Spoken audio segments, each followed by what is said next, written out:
Right.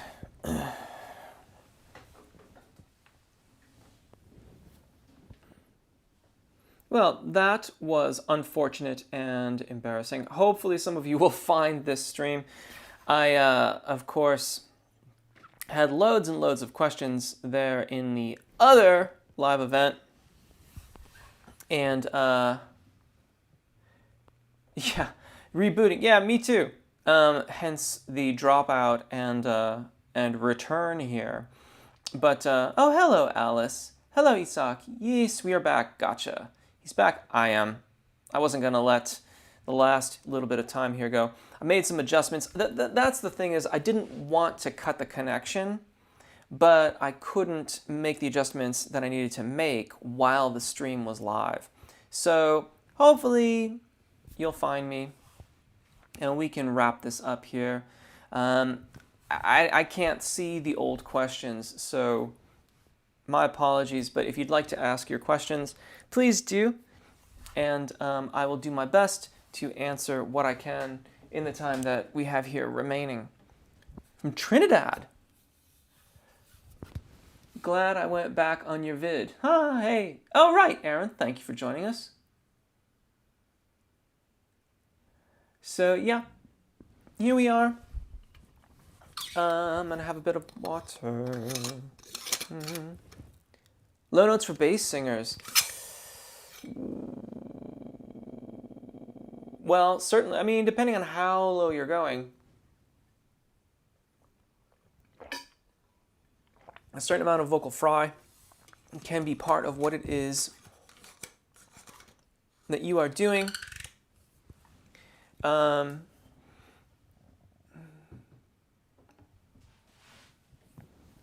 You know, honestly, that's a really good question. I have been able to work with bass baritone vocalists. I don't know if I've ever had an actual bass vocalist. And like anybody else, you're going to require good engagement and airflow. I suspect that you are going to need to cultivate more release of the mechanism than even, well, we all have to cultivate release, but those low pitches getting so close to the human smear factor, just going to really need to make sure that you're releasing as much as possible. Think light and bright as you descend, but at some point you're going to start to be able to engage a bit more and put more airflow over the vocal fold and get more resonance, unlike a baritone or a tenor trying to sing their low pitches. Intervals will be an important part of your practice because so much of what happens down there, you're covering bass parts and things like that. If you look at a choral score or like a Bach chorale, you'll see there's a lot of really odd stuff that happens in the bass. So getting a good sense of intervals and things like that, I think would be very advantageous as well. How do you learn to belt at home? Well, Jonathan, I mean, there's certainly, this is a disputable point, but belting is what's also referred to as entering the call of the voice. And so, and you're asking about support. So apagio breath management is the airflow system that I teach. It's not mine, it's taken from bel canto singing. That's what I would explore. You know, belting, it really depends on who you ask. If you ask me, belting is to commit to the thyroarytenoid dominant singing voice regardless of range. This is in itself a self-limiting factor. And so essentially, you're just using your chest voice to go as high as you can. That will require you to use quite a lot of airflow and quite a lot of force, because at some point the thyroarytenoid muscles will want to do something else and you have to not let them do that. You have to commit to those muscles and keep them engaged. So belting is something that you have to be, I think, careful about. I generally recommend that people learn to make a good registration event. So learn to use your cricothyroid dominant singing voice, which is to say your head voice, with a good transition, a smooth transition. and then make the choice to belt. That way you will have a better sense of how much force you are using and where you have to apply it the most in order to continue to belt. What videos are best for adding ornamentation to our singing? Agility videos on my channel. They're labeled as such. I have a question. Do voice lessons also help with the speaking tone of your voice? Maybe. I think that, they can help in terms of keeping your voice healthy so it doesn't get craggy. They can also help with your overall understanding and how you control your voice, and so you might modulate it more effectively. I sing with tenors in a choir and with basses in another choir. Is that stretching good for my voice, or should I choose either high or low? I'd really have to hear more about what you're doing. If you're singing with basses in a Sweet Adelines group, but you're singing with tenors in a co-ed choir, you'd be singing in the same range, same pitches. So it may be that you're not actually changing register. If you are really one to another, then you would be just as much to say whether or not that's hurting your voice as I. If it's hurting your voice, then you might have to make a choice. If it's not, and you're quite happy doing it, carry on. Question, do you have any mechanical vocal secret you have noticed that all great singers do? Jaw placement, tongue placement, etc.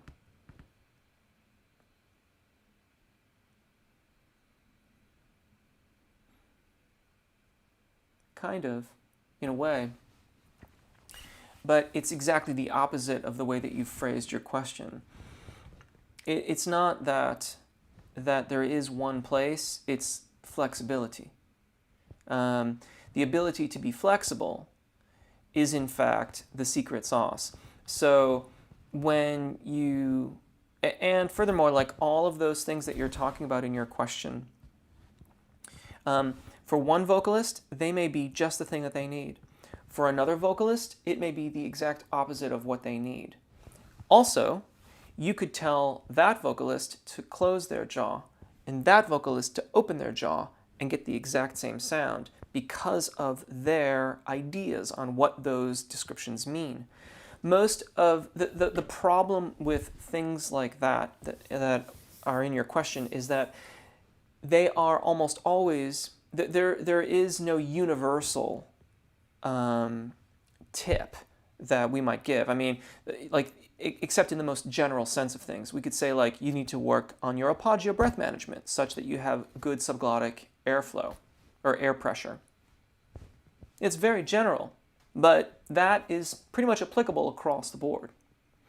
When you talk about like jaw position, tongue placement, things like that, there are generalizations that are generally good practices to do when you're in a vocalization, such as keep the tip of your tongue lightly resting behind your front bottom teeth. But one, like any overarching things like that, no, the overarching thing is flexibility. We have to be flexible such that we can adopt the positions and shapes required for the combination of vowels, consonants, and melody, tessitura. Asking from Nashville, brilliant. Do I have a question? Yes, please, can you live in my house, Jeff? You're a Jedi Master. Farrell, I should have known it was from, thank you, Farrell. You always bring a smile to my face when I read your comments or questions or posts and things like that. Thank you so much. That's super awesome. As for living in a house, quarantine, nothing we can do about that right now. It's all quarantine. Bubbles. Killed me anyways, back to singing. Yes. Thank you, Dave, friend, you're welcome. Thank you. Ellie, love the songwriting video you did. Thank you. More resources on that topic or more songwriting videos coming? I'd love to do more of that. I hadn't thought about it, but I'm happy to do it. I should probably do, I don't know if I covered the Library of Congress stuff in that video. That might be something to talk about too. Okay, it's probably gonna go crazy.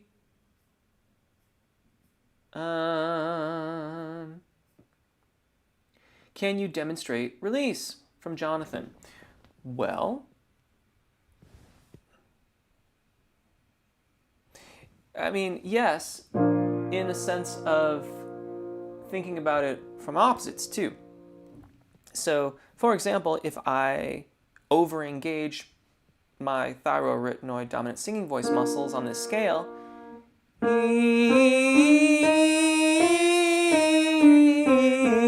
you can hear me kind of get really strident, and it gets like kind of A-like, and it's just not particularly pleasant, right?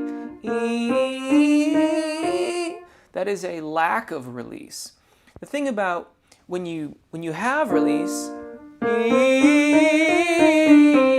it doesn't really sound like much. It kind of sounds like your voice going up and coming back down. And that is oftentimes, I think, the problem, not only with listening to trained vocalists, but also in teaching it, is that oftentimes the experience of doing it with release, with good airflow, things like that, it just doesn't feel like very much at all. It doesn't feel like I'm doing anything.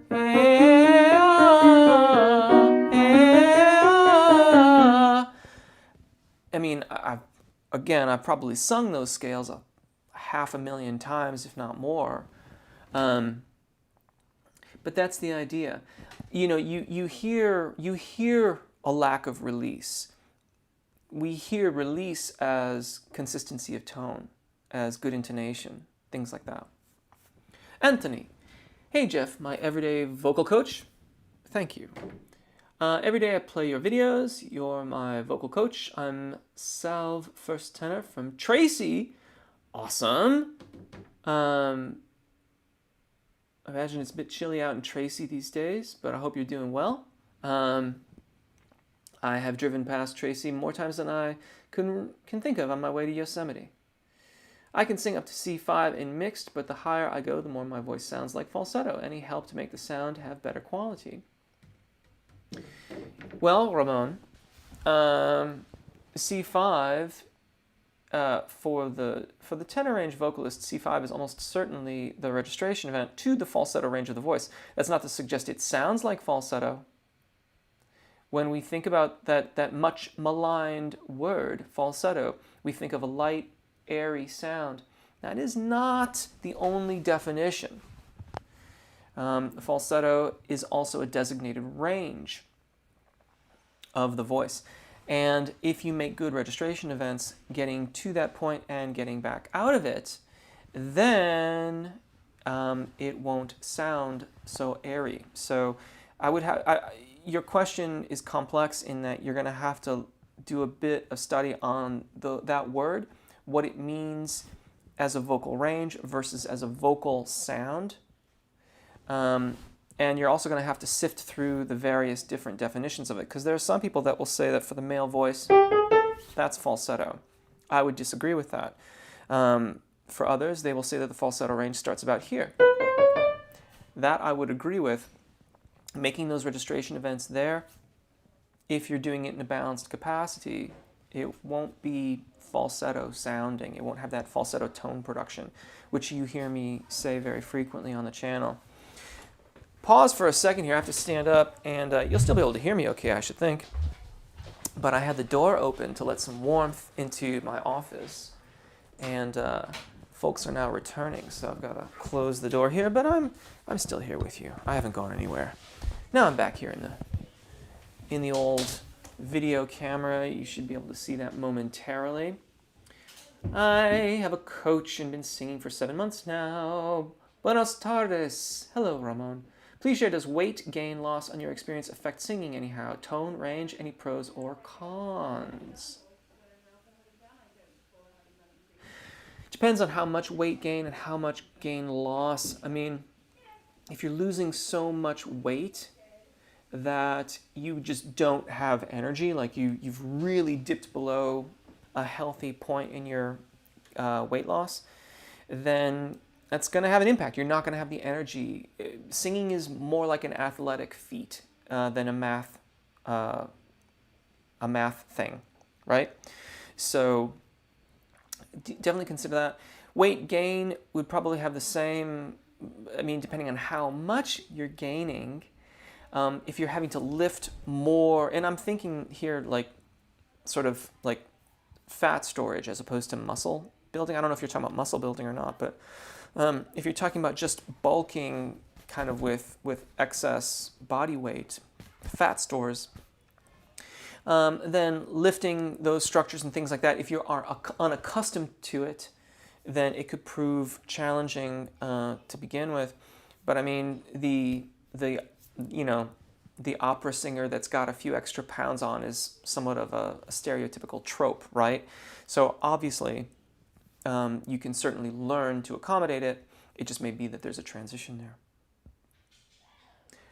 Pros or cons, tone range. I mean, as far as pros and cons, this came up in the comments a few months back in some of the videos. People made some comments about my weight, in that I was training for an ultra marathon and I had gotten too thin. And that was having a fairly noticeable impact on my ability to phonate effectively. I was just tired all the time. And I just felt tired all the time. I've changed a few things and have subsequently put on a few pounds, and my energy levels are much more normal, and I feel much better. So you're going to have to kind of listen to your body and see what it's telling you. Just cue into your body. Coach for 7 months now, and they're trying to work on the passaggio. How much more will unlock when I achieve mix? My coach is asleep. She's in Hawaii.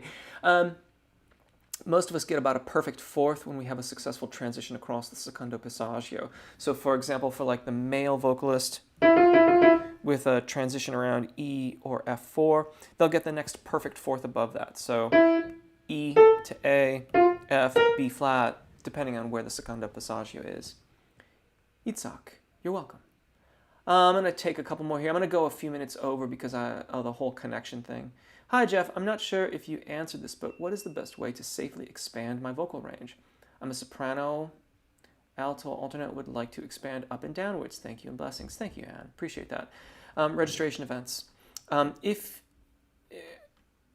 you're saying a soprano or alto alternative, I'm assuming that those are choir parts that you're singing there, as opposed to your actual FOC.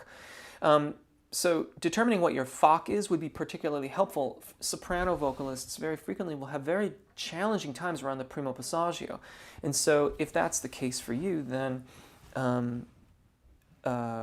working on that, that area around E flat 4, so getting a good transition into your middle voice, and probably more appropriate is getting a good transition out of your middle voice, would be the real trick there.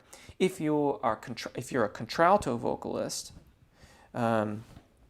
then very frequently for the contraltos, that middle voice registration event around A4 is really tricky. And then oftentimes the secondo passaggio at D5 is not even developed. Assessing those areas and then working on them would be very, very helpful. Normally, I don't make a big deal out of FOCs or vocal range designations, but you're talking about both of those two, and they have very different sort of challenges that you might be facing. You're going to have to do a bit more vocalizing, do a bit more exploration of your voice, and figure out exactly what it is that's going on, and how that will lead you to then figure out how to work on expanding your range in that way. Hi Jeff, how are you? I'm doing very well, thank you. It's been a good morning. I was up early. I went for a run. Pretty good run this morning, not awesome. And I'm looking forward to my day of teaching and singing, and I'm working on another tune. And there's something else I'm supposed to do, but I can't remember what it is right now, but hopefully I will remember when it's before it goes overdue. I'm usually really good about that sort of thing. But yes, I think that's Cyrillic, and I'm really sorry I don't read that. Lila, I'm so sorry, Jeff. It does not work so well with the connection. Yeah, hopefully this one's better. Can a soprano, this one seems to be, like, Google is saying it's all fine, so hopefully it's all back. Yes, I am back. Sorry, I lost you there for a minute. Me too. Jonathan, what's the difference between belt and mixed voices? A belt is thyroarytenoid dominant and does not allow for a transition to the cricothyroid dominant singing voice. A mixed voice is using the cricothyroid dominant singing voice in conjunction with the thyroarytenoid dominant singing voice. Kind of going fast on that, but that's what the difference is. In other words, and this is kind of the thing too, is that you'll get a lot of people that purportedly teach belting, but they'll say you've got to thin the vocal fold as you ascend.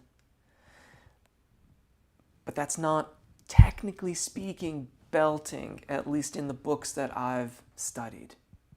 When you are when you are thinning the vocal fold, what's happening there is that the hyoid cartilage is rocking forward. That's that laryngeal tilt. That laryngeal tilt happens when the cricothyroid muscles, posterior, anterior, engage. And so those cricothyroid muscles pull on the hyoid cartilage, and that's what the vocal folds are in part connected to. And that lengthens them, and that gives you that upper register. So if you're thinning the vocal fold, you are by definition, according to some, as far as I'm concerned, not belting. That's something different. That is, in fact, using the cricothyroid muscles. And so you are, in fact, using your head voice to a certain extent. I suppose you'd have to be cricothyroid dominant, but determining that can be tricky.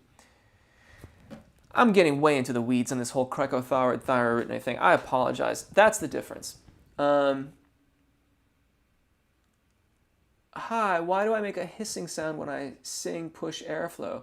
Which video playlist should I watch? If you're pushing too much air, then it's going to hiss. It could also be that you're not using enough, and so the vocal folds are abducting. Hard to say which it is. Do some short vowel exercises, and that will help you to get started on using just the right amount of airflow and the right amount of vocal fold engagement, and then go to the melismatic, or exercises where it's all scales. So like the short vowels, wee, wee, wee, melismatic, and see if that helps. It could really be a variety of things. Last question. The more I do your vocal warm-ups, the stronger my voice gets. I notice I'm getting more support. That's fantastic. Thank you so very much. Keep going. I wish you the best. That wasn't really a question. So, do teeth affect singing tone? I have a tooth that is fractured. Giovanni. Well, I'm sorry that happened. Hopefully you can get that taken care of soon. Maybe, especially if it's like causing you discomfort, and it's hurting you, and it's impeding the usage of your tongue and the position of your jaw. Then I can absolutely see it having an impact on your ability to phonate. Speaking for myself, I've got a few dental issues that are happening, and they mostly affect my eating more than my singing, which is fine. I don't mind that too much, and I can deal with it. But my singing, I did have some vocal issues before or some tooth issues before, where if I inhaled, which is obviously necessary, the tooth was so sensitive to the flow of air that it would give me a jolt. That sort of thing, you got to deal with it, because it's just not going to work. So if it's that kind of a thing, I hope you can get it dealt with soon, and that it will stop impacting your voice. If it's not causing you pain or discomfort, except maybe when you're eating, then for singing, probably okay. But still should get that taken care of. You want to make sure that nothing else is going wrong. So sorry about the technical difficulties. I will make sure that I post these things in advance next time so we can get everybody on board. Thank you for your questions. Thank you for watching. Thank you for being here and being a part of the community. I truly, truly appreciate it. I love the questions. If I didn't get to yours today, please accept my humble apologies. Hopefully next time you can get in there and we can get that all done. Thank you so very much. My name's Jeff. Take really good care of your voices. Enjoy singing. Hopefully we'll see you again. Bye.